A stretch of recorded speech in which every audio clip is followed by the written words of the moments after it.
እርጎ በደንብ በሚገባ ከፈላና ከቀዘቀዘ ወተት መሰራት ይችላል የሚል ጥያቄ ደርሶኝ ነበረ። ሰዎች እርጎ ከፈላና ከቀዘቀዘ ወተት እንደሚሰራ አናቅም የሚል ጥያቄ ጠይቀውኛል። ብዙዎቻችሁ ይሄንን ጥያቄ ጠይቃችሁኝ ባለፈው በሰራሁት የጣፋጭ እርጎ ቪዲዮ ላይ በሳይንስ ያለውን ቀጥታ እንግዲህ ያስረዳሁት እኔ ቀጥታ በማስረዳበት ጊዜ ግን ወደ 400,000 ሰው የሚሆን ሰው በዚህ በጣፋጭ እርጎ ላይ በሰራሁት ቪዲዮ ላይ ኮሜንት እና አስተያየት ሰጣችሁኛል። ከተጠየቀው ጥያቄ ውስጥም በመሃል እርጓችሁን ስታዘጋጁ መጀመሪያ ወተታችሁን አፍልታችሁ አቀዝቅዛችሁ ከዛ በኋላ እርጎ አዘጋጁ ስል ምንድነው የምትለው? እኛ እርጎን ስናዘጋጅ በባህላዊ መንገድ ማፍላት ማቀዝቀዝ የለውም የሚል ጥያቄና እንዴትስ ሊረጋ ይችላል የሚል ጥያቄ ተጠይቋልና ብዙዎቻችሁ ይሄንን ጥያቄ ስለጠይቃችሁ ማብራሪያ መስጠት ፈልጋለሁ። እኔ ዶክተር አሻግሬ ዘውዱ እባላለሁ። በአዲስ አበባ ዩኒቨርሲቲ የምግብና የስነ ምግብ ማዕከል በምግብ ሳይንስ ተባባሪ ፕሮፌሰር ነኝ። ስለዚህ በዚህ ጋር ማስረዳት የፈለኩት በጣም መጠንቀቅ ያለባችሁ እርጎ እንዴት ሲዘጋጅ ካልፈላ ወተት ማዘጋጀት የሚያስከትለው የጤና ጉዳትም አስረዳለሁ።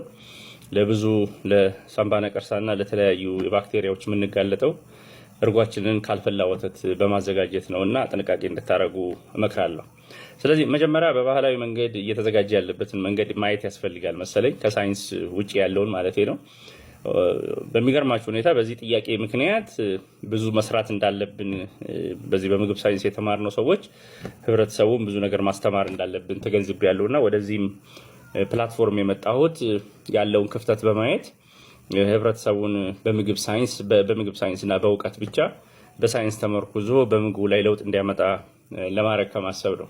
ስለዚህ የባህላዊ መንገዱን የእርጎ አዘገጃጀት ስናየው እኔ ቤት ውስጥም በብዛትም የማየው ብዙ ቤቶችም የሚዘጋጀው ጥሬ ወተት በክራይ የሚሆን ከላሞች ታልቦ ቀጥታ ይመጣል። ያንኑ ወተት ጤና አዳምና ሌላ ነገሮች ለሽታዎች የእርጎ ንጹህ የሆነ እቃ በማዘጋጀት እሱ ውስጥ በማስቀመጥ 2 ቀን 3 ቀን በመጠበቅ ሲረጋ አውጥቶ መጠጣት ነው።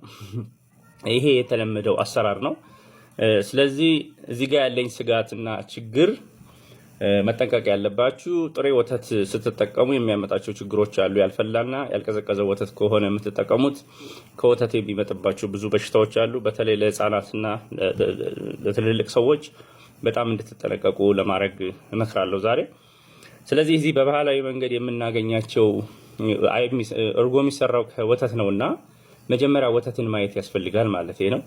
ስለዚህ ወተትን እኛ ባጠናነው ጥናት ከ1 ሚሊዮን ዶላር በላይ ፕሮጀክት እኔ የመራሁት ኢንሹር የሚባል የወተት ፕሮጀክት በ4 ክልሎች ላይ ከ1000 በላይ ሳምፕልሶች ወስደን ባጠናነው ጥናት የኢትዮጵያ ወተቶች ከገበሬዎች ጋር በሚመረቱበት ጊዜ በቂ ንጽህና፣ ከብቶቹ ሕክምናም በብዛት ስለማያገኙ ንጹህ ውሃም ስለሌለ ወተታቸው በሚታለብበት ጊዜ ሲተኙ እበት ላይ አዛባ ላይ ነው የሚተኙትና እሱ ከፍተኛ ባክቴሪያና በሽታ ስላለው ከብቶችም የተለያዩ የጡት ቁስል በሽታ ያለባቸው እንደ ማስታይተስ በሽታዎች ያሉባቸው ሳምባ ነቀርሳ በሽታ ከብቶቹ ላይ የሚገኝ ስለሆነ በብዛት በሽታዎች የሚተላለፉብን ከ60% በላይ ከከብቶች የሚመጣ በሽታ ነው። ከእንስሳት ወደ ሰው በሚተላለፍ በሽታ ነውና በዚህ ምክንያት ወተቶቻችንን ሲመጡ ከቤት ወይም ከሌላ ቦታ ከገበያ ገብተን ወይ ከክራይ ስናመጣቸው ጤንነታቸውን እኛ ባጠናነው ጥናት ከ80% በላይ የሚሆነው ጥሬ ወተት በአሁን ሰዓት ኢትዮጵያ ውስጥ እየተጠጣ ያለው ጤንነቱ ያልተጠበቀ መሆኑን ጥናት አለ። የጥናት ወረቀቶችንም አሻግሬ ዘውዱ በሚልና በተለያዩ የተማሪዎች ስም ከ20 በላይ ወረቀቶች ያጠናናቸዋልና ፐብሊኬሽን ዓለም አቀፍ ጆርናል ላይ ሊወጡአሉና ከተለያየ ሳሎሜላ፣ ኢኮላይ፣ ሊስቴሪያ፣ ሳሎሜላ የሚባሉ ተበርኮሎሲስንም ጨምሮ ከፍተኛ የሆነ የባክቴሪያና የበሽታዎች ስላለባቸው ይህንን ወተት ሳታፈሉ ቀጥታ ወደ እርጎ መቀየር ለነዚህ አይነት በሽታዎች ያጋልጣችኋል። አንደኛውም ሳምባ ነቀርሳና ተመሳሳይ እንደዚህ ባክቴሪያዎች በሰዎች ላይ ጉዳት እያደረሱ ያሉት አንዱ ምክንያት ጥሬ ወተትን መጠጣት ነው። ስለዚህ እርጎም ብቻ አይደለም ጥሬ ወተትን እባካችሁ አጠጡ። እንግዲህ በሳይንስ የፈላና የቀዘቀዘን ወተት ወይም ደግሞ በፋብሪካ ፓስቸራይዝድ የምንለውን ባክቴሪያዎቹ ሞተት ያለበትን ወተት ብቻ እንድትጠጡ ነው የምመክረው።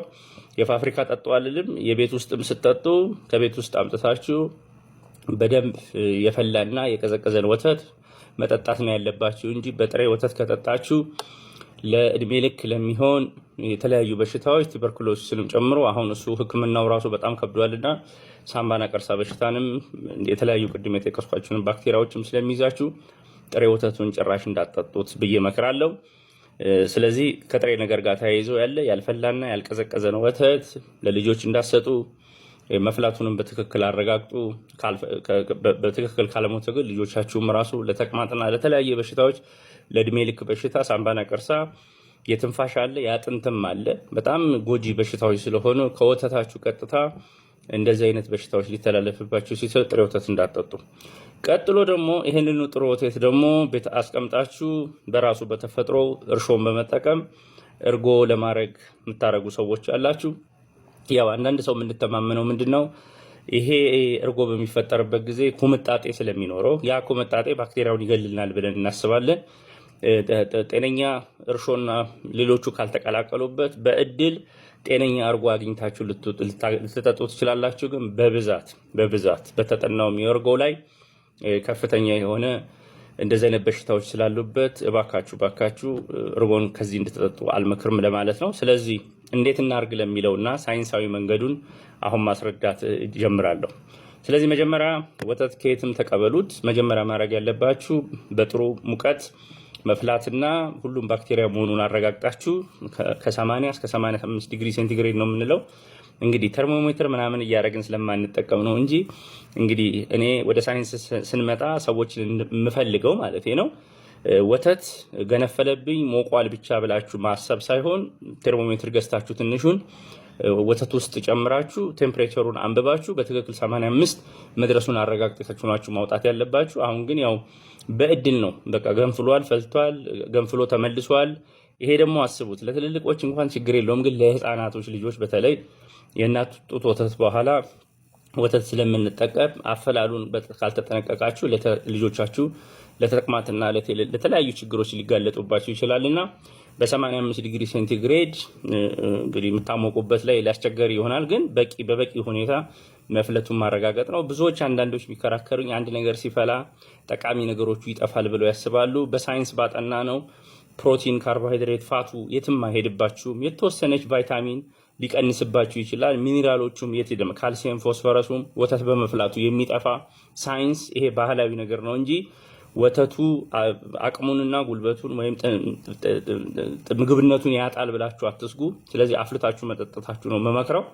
ስለዚህ ከፈላ በኋላ ይሄ ወተት ከ85 ዲግሪ ሴንቲግሬድ በላይ ከቆየ በኋላ አቀዝቅዛችሁ እንደተለመደው ደግሞ እርጎ እንዲሆን እንድትሰሩት ማለት ነው። የብዙዎች ጥያቄ እዚህ ጋር ከፈላ በኋላ እርጎ አይሆንልንም ነው። ስለዚህ ወደ እርጎነት እንዴት ብለን እንቀይረዋለን እረዳለሁ። አንድ ወተት ሲፈላ በውስጡ የነበረው በጠቅላላ እርሾ ስለሚሞት እርጎን መልሶ መስራት ሊያስቸግር ይችላል።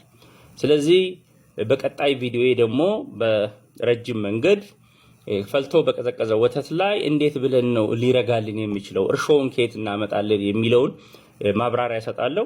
የዚህ ጉዳይ ግን በጣም ስላሳሰበኝ በቅርቡ የሚመጣው አርብ ደግሞ 5 ሰዓት ላይ በዚህ በየእርጎ አሰራርና ማድረግ ስላለባችሁ ጥንቃቄ ደግሞ ቲክቶክ ላይቭ ላይ የምንገናኝ ይሆናል። ይሄንን መረጃ ለሁሉም አሻግሩ፣ አስረዱ። በጣም የተረዳሁት በባህላዊ መንገድ የእርጎ አሰራር መንገድ እስከዛሬ አውቃለሁ። እኔ ብዙ የእርጎ ተጠቃሚ ስላልሆንኩ የባህላዊ መንገዱን ብዙም አላወቅኩትም ነበር። ግን ብዙ ህብረተሰብ በጠየቁት መንገድ ቀጥታ ወተት ይመጣል፣ እሱን አስቀምጠዋለሁ፣ ጤና አዳም ምናምን አረግበታለሁ፣ ለሽታውና ለጣዕሙ ቀጥታ እርጎ ይሆንልኛል ነው።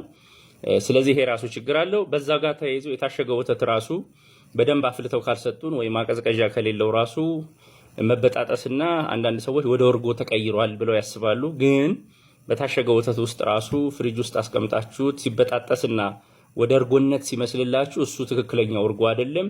በሽታ አምጪ የሆኑ ባክቴሪያዎች ነው ወተቱን እየበጣጠሱት እየተበላሸ ነው ያለውና ለአንዳንድ ሰው እርጎ ማለት ወተትን ማበላሸት መበጣጠስ ይመስለዋልና እኛ ግን በኋላ በማስረዳው በሁለተኛው ቪዲዮ ላይ ትክክለኛና ጤንነታቸው የተጠበቁ ባክቴሪያዎች ብቻ ለአንጀታችን ላክቲክ አሲዳት ባክቴሪያ የሚባለው ብቻ ባክቴሪያ ነው እንዲያቦካልን ወይም እርሾ እንዲሆንልን እንጂ የምንፈልገው በሽታ የሚያስከትሉትም አብረው እርጎን በምንሰራበት ጊዜ ወይም ወተቱን ወደ እርጎ ሊቀይሩት ብለን እናስባለን። እነዚህ ግን ጤንነት የሌላቸው በሽተኞች ናቸውና ይሄን ጥንቃቄ እንድታደርጉ ቪዲዮዎችን እንዳላረዝም ብዬ ነው።